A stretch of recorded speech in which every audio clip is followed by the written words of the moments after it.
Bienvenue à l'Exponentialiste, une émission pour tous ceux et celles qui veulent entrer dans leur destinée et accomplir le plan de Dieu. Ici Luc Dumont, merci d'être là, je suis heureux de te retrouver. On va parler aujourd'hui de la foi qui ouvre un chemin. On va parler d'hommes et de femmes qui ont osé accomplir ce que Dieu les a appelés à faire, qui ont osé entrer dans leur destinée, qui ont osé le faire, qui ont osé aller de l'avant. Et d'ailleurs, si tu veux vraiment construire ta destinée aujourd'hui, eh bien, je veux investir en toi, je veux t'offrir un accès à une formation tout à fait gratuite qui s'appelle « Comment atteindre l'extraordinaire dans ta vie ». C'est le lien qui apparaît au bas de ton écran en ce moment. Au maximum, je vais essayer de contribuer pour t'aider à atteindre le maximum de ce que Dieu a pour toi. Aujourd'hui, on veut parler de Hébreux chapitre 11, ces hommes et ces femmes qui ont osé. Le livre de Hébreux commence tout de suite de façon extrêmement intense au verset 1. Il dit « Or, la foi est une ferme assurance des choses qu'on espère et une démonstration de celles qu'on ne voit pas. » Et il continue en disant « Or, sans la foi, il est impossible de lui être agréable, car il faut que ceux qui s'approchent de Dieu croient qu'il existe et qu'il est le rémunérateur de ceux qui le cherchent. » Alors, il va faire toute une liste de personnes formidables qui ont osé et qui ont, grâce à leur foi, ils ont vu un chemin s'ouvrir devant eux. Et je veux déclarer sur ta vie aujourd'hui, grâce à ta foi, des portes vont s'ouvrir, des chemins vont se dessiner devant toi, même si aujourd'hui c'est bloqué, quelque chose va arriver, la foi est quelque chose d'énorme. Par exemple, on voit au verset 4 de Hébreux 11, on voit Abel. Ça dit, c'est par la foi qu'Abel offrit à Dieu un sacrifice plus excellent que celui de Caïn. Abel a osé offrir à Dieu les premiers fruits de sa récolte. Il a tout de suite, sans hésiter, il croyait tellement qu'il a tout de suite donné le premier à Dieu sans la moindre hésitation. Il a mis en jeu, entre guillemets, il a mis ses revenus, il a osé le faire. Noé, au verset 7, c'est par la foi que Noé divinement avertit des choses qu'on ne voyait pas encore. Ça, c'est la foi. Et saisi d'une crainte respectueuse, construisit une arche pour sauver sa famille. Noé a osé construire sur une vision qui ne se voyait pas encore. Ça, c'est la foi qui va t'ouvrir des chemins sans précédent dans ta vie. C'est-à-dire que les gens, en général, vont marcher sur une route qu'ils voient. Mais les hommes et les femmes de foi, ceux qui voient des chemins s'ouvrir, ce sont des gens qui vont agir sur une vision que Dieu a leur donnée, même si on ne voit pas encore, ils partent de l'avant. Et je veux déclarer et croire aujourd'hui que c'est ce que tu vas faire. Il a osé concrétiser un projet fou qui va devenir un projet de toute sa vie. Abraham, qui est au sommet de cette liste également, au verset 8, c'est par la foi qu'Abraham, lors de sa vocation, obéit et il partit pour un lieu qu'il devait recevoir en héritage et qu'il partit sans savoir où il allait. Abraham a osé risquer ses acquis. Il a osé aller à un âge assez avancé, il a osé aller là où il n'a jamais été.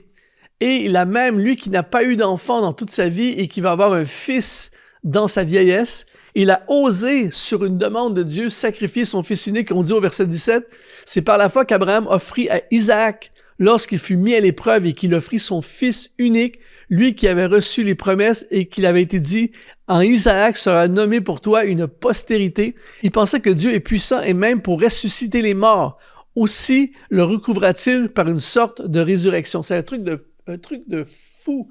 C'est-à-dire que Dieu lui dit « Tu vas avoir une postérité », il n'a pas d'enfant. Il réussit à avoir un enfant en âge très avancé et là Dieu lui dit « Sacrifie ton fils ».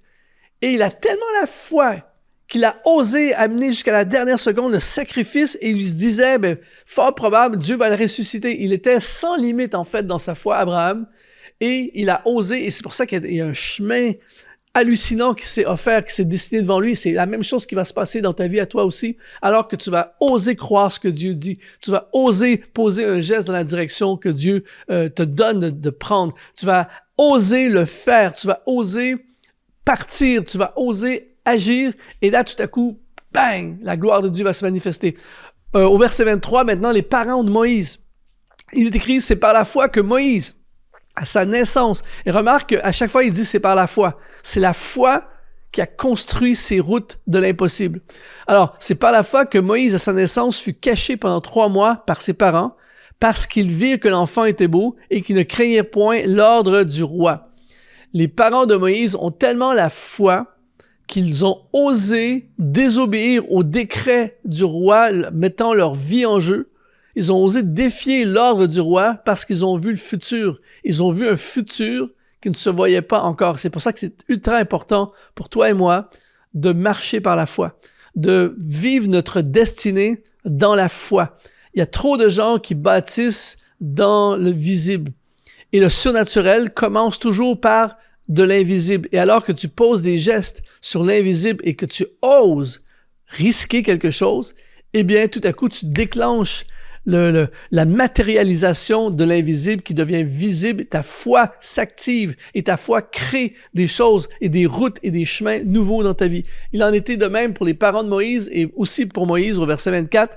C'est par la foi que Moïse, devenu grand, refusa d'être appelé fils de la fille de Pharaon, aimant mieux être maltraité avec le peuple de Dieu que d'avoir pour un temps la jouissance du péché, regardant l'opprobre de Christ, c'est fort là, comme une richesse plus grande que les trésors de l'Égypte, car il avait les yeux fixés sur la rémunération. Même Moïse, encore une fois, la foi a ouvert un chemin dans la mer. C'est un truc inimaginable. La foi a ouvert un chemin dans la mer. Pourquoi? Parce qu'il a osé vivre la vie que Dieu voulait pour lui au lieu de prendre le chemin de la facilité, le chemin de la richesse et de l'opulence dans le palais du Pharaon. Il a choisi de répondre à l'appel de Dieu. Il a osé marcher sur cette route qu'il a amenée dans le désert. Et puis par la suite, un chemin s'est fait dans la mer. C'est incroyable. Moïse a osé obéir à Dieu au verset 27. C'est par la foi qu'il quitta l'Égypte, sans être effrayé de la colère du roi, car il se montra ferme. Écoute bien ceci. Comme voyant celui qui est invisible. C'est ça la particularité des hommes et des femmes de foi. C'est qu'ils réussissent à avancer sur de l'invisible parce qu'ils ont vu quelque chose. Et Dieu veut ouvrir tes yeux, mon ami. Dieu veut te faire voir ce qui ne se voit pas. Et en voyant ce qui ne se voit pas, tu vas commencer à poser des nouveaux gestes, tu vas commencer à marcher dans des nouvelles directions. Et là, tout à coup, un chemin va s'ouvrir devant toi. C'est pour ça que ta foi va ouvrir des chemins devant toi. Même chose avec Josué à Jéricho au chapitre 11, au verset 30. C'est par la foi que les murailles de Jéricho tombèrent après qu'on en eut fait le tour pendant 7 jours. Josué a osé aller encore plus loin que ses pères. Josué a accepté un rôle de leadership. Il a osé marcher vers la promesse. Et encore une fois, alors que c'était fermé, la foi a ouvert un chemin. Et peut-être qu'en ce moment, dans ta vie, tu fais face à un mur financier, un mur d'opposition, un mur de fermé, la complet. Mais toi et moi, on croit aujourd'hui que la foi va ouvrir un chemin. Et donc, tu vas avancer même si c'est fermé. Tu vas avancer et Dieu va faire ce qu'il fait le mieux. Il va faire tomber le mur devant toi. Les autres aussi dans Hébreux chapitre 11, parce que là, on a vu une liste très connue, mais la liste continue et on lit au verset 32. « Et que dirais-je encore? Car le temps me manquerait pour parler de Gédéon, de Barak, de Samson, de Jephthé, de David, de Samuel et des prophètes qui, par la foi, encore une fois, par la foi, pas par leur talent, pas par leur diplôme, pas par leur compte bancaire, par la foi, vainquirent des royaumes, exercèrent la justice, obtinrent des promesses, fermèrent la gueule des lions, j'entends ton amen jusqu'ici, éteignirent la puissance du feu, échappèrent aux tranchants de l'épée, guérirent de leurs maladies, furent vaillants à la guerre, mirent en fuite des armées étrangères. J'entends un bombardement de amen, même si je te vois pas en ce moment, je te vois quand même dans l'esprit, je sais que tu es là, je sais que ça te parle.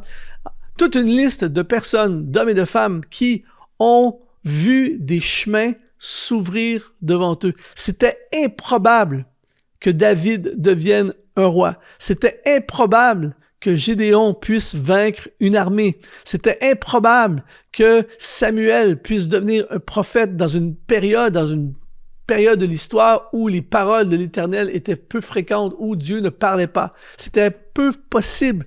C'était non envisageable que ces choses arrivent, mais pour chacun d'entre eux, un chemin s'est fait. C'est pour ça que ta foi ouvrira le chemin pour ta vie. Quand c'est invisible et que toi, tu poses un geste concret dans la direction de ce que tu as vu, eh bien, je ne peux pas t'expliquer exactement comment Dieu le fait, mais Dieu fait un chemin. Et je prie aujourd'hui que ta foi soit activée. Peut-être qu'en ce moment, tu es dans une saison de ta vie où c'est stagnant. Peut-être que tu es dans une saison de ta vie où tu comprends pas ce qui se passe. Peut-être que tu vis une période d'injustice en ce moment. Peut-être que tu as l'impression de tourner en rond dans un emploi qui n'avance pas. Peut-être que tu vois les autres avoir les promotions puis tu as l'impression que Dieu t'a oublié. Peut-être qu'en ce moment, tu es enseveli sous les dettes, sous les difficultés. Peut-être que tu vis l'épreuve de ta vie en ce moment. Peut-être que tu as vécu une trahison profonde. Peut-être que tu traverses une saison de solitude où tu es dans la vallée du deuil, la vallée de l'ombre de la mort. Mais aujourd'hui, on se joint ensemble, toi et moi, pour appeler la destinée dans notre vie. On se joint ensemble dans l'esprit aujourd'hui pour croire qu'un chemin va s'ouvrir. Et qui va activer? Qu'est-ce qui va ouvrir ce chemin? Qu'est-ce qui va activer ce chemin? La foi dans le Dieu de l'invisible qui rend les choses invisibles visibles. D'ailleurs, tu peux déjà commencer à le déclarer là où tu es. L'invisible deviendra visible. C'est par la foi. Je veux te rappeler ce passage encore une fois. Or, sans la foi, il est impossible de lui être agréable, car il faut que celui qui s'approche de Dieu croit qu'il existe et croit qu'il est le rémunérateur de ceux qui le cherchent. La foi est une ferme assurance des choses qu'on espère et une démonstration de celles qu'on ne voit pas. Cessons aujourd'hui de marcher en fonction de ce qu'on voit. Ne construisons pas nos ministères basés sur ce que l'on voit. Ne construisons pas nos entreprises basées sur ce que l'on voit. Ne décidons pas de notre attitude d'aujourd'hui en fonction de ce que nous voyons. Dieu n'a pas besoin d'un chemin.